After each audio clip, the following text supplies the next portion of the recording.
The last couple of weeks have been a roller coaster.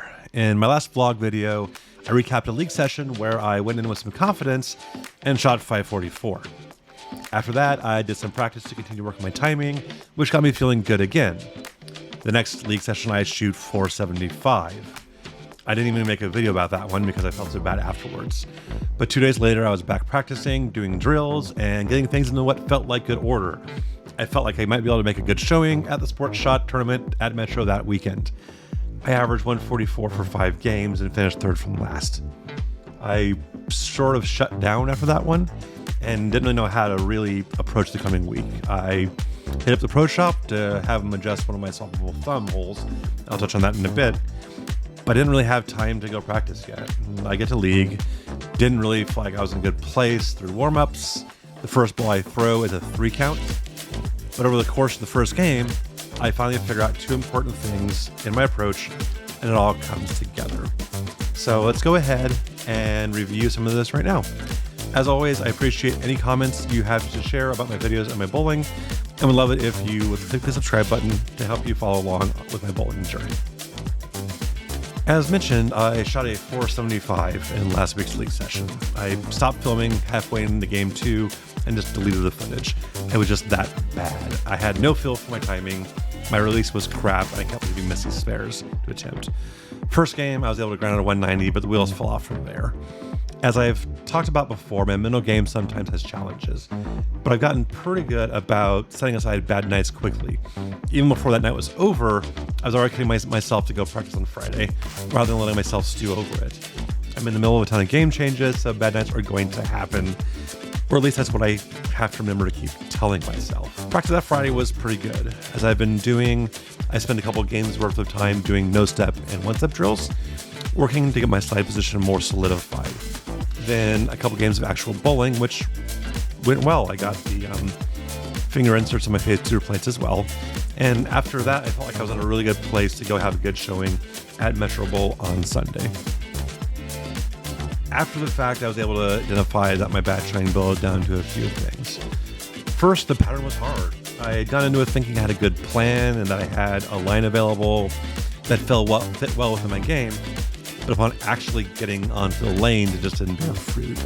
My reality, which I thought I'd be able to play straight up 12 or so, but for whatever reason, it didn't really have any flip in it. I was freshly on 2K, so I'm not sure if there was less volume than I expected, and so it burned up, or if the center is just lower friction than I expected, so it didn't have any grab in the back end. But at this point, I don't have the knowledge of my game to be able to work out what actually was wrong.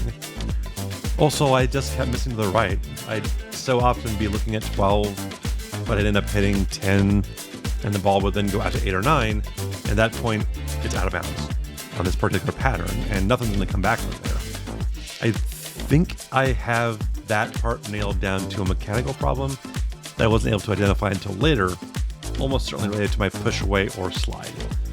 And finally, after about a game and a half, my thumb swelled up a lot.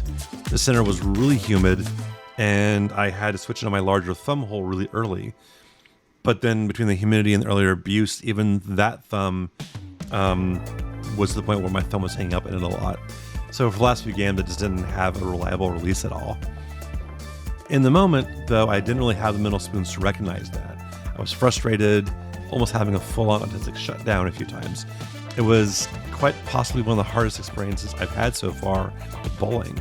It wasn't until afterwards I was able to step back and identify the issues, but once I did, I was able to feel a little bit better about myself. That brings us to league this week. I went into it feeling a decided lack of confidence.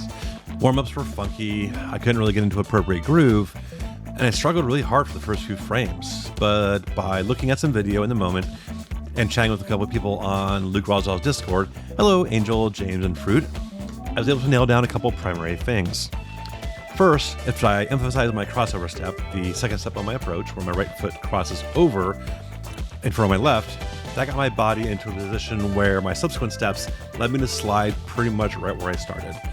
When I'm able to do that, my body is moving more consistently forward rather than a little bit to the right. That helped reduce the amount by which I would miss to the right. Second, I was pretty inconsistent about my push away. It's an issue I've called out here before. We identified that I was having a tendency to push to the right, which would cause my swing to loop around a bit. And when that happened, I would miss my mark to the left, as that's where the swing's momentum was going. If I concentrate on pushing the ball straight away, my swing plane was much more in line with my body, making things a lot more consistent there as well. So shortly through the first game, I got to where I was concentrating really hard on those two things. My second step, pushing the ball straight out while crossing over with my right foot.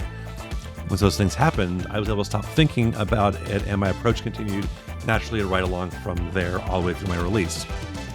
And when I did that, I went off. I had a seven bagger in game 2, six bagger in game 3. I shot 250 in the second game. I would have shot 240 in game 3 if my spare shooting had any ability at all that night. My thumb issues, however, had stuck up on me on my spare ball, so I was just poop at my spares. But honestly, after the weeks I had, I was extremely happy to shoot 660, even if I had a potential 700 on the board.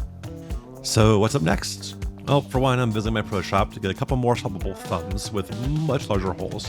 With the weather getting warmer, I'm going to have more swelling going on, and my thumb still doesn't fit into my smallest thumb hole right now. So I need to basically lock that down hard. But that's the wonderful thing about swappable thumbs. I only need to adjust a couple of pieces of equipment rather than my entire arsenal. It is great. Also, I am picking up what will probably be the final piece of my arsenal for quite some time, unless I swap out some of my lower end pieces. It's a ball I've had my eye on for quite some time, and I've been planning to wait until my game changes were more solidified before picking it up, but the USB-C sort of forced my hand. So what am I getting? Well, to butcher my personal hero Adam Savage, I reject your reality and am altering my own. Thank you for watching. Until next time, good luck and good bowling.